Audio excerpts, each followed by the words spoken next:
interaktif, speaker, laptop, dan media pembelajaran interaktif. Yang ketiga ada buku bacaan yang relevan.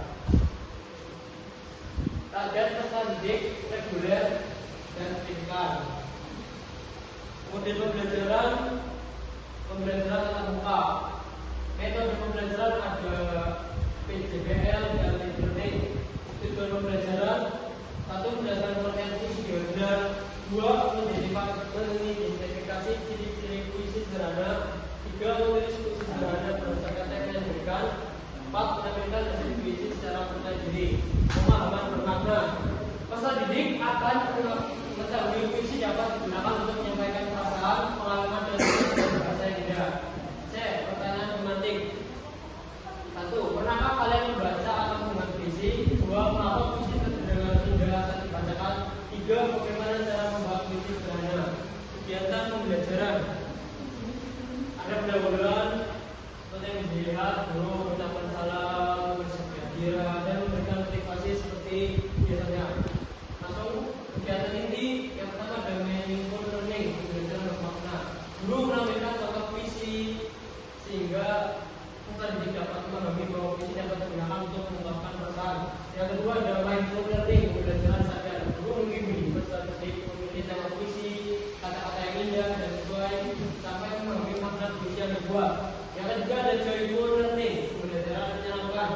Mengajak peserta didik membacakan puisi secara bergantian dan sebagainya. Yang ketiga ada bentuk.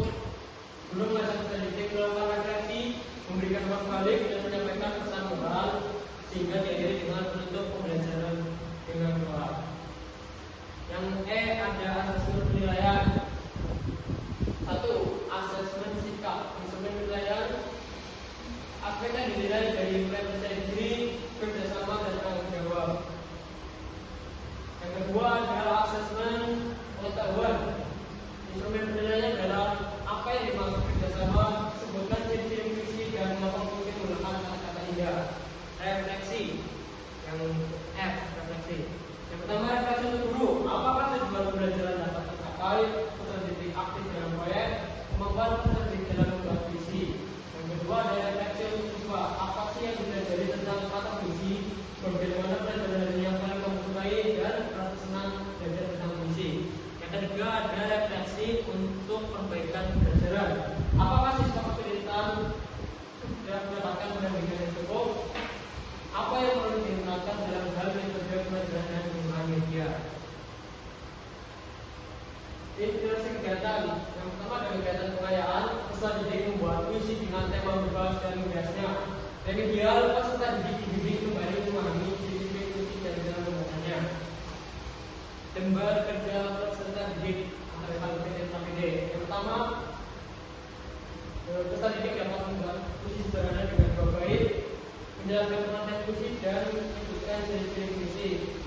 Untuk bahan bacaan berbeda peserta didik, buku bahasa Indonesia kelas 4 kurikulum merdeka, video pembacaan puisi anak, dan buku pembacaan puisi anak. Kayaknya ada bahasa dulu dilihat. Ini juga ada daftar pustaka yang saya cantumkan. Kurang lebihnya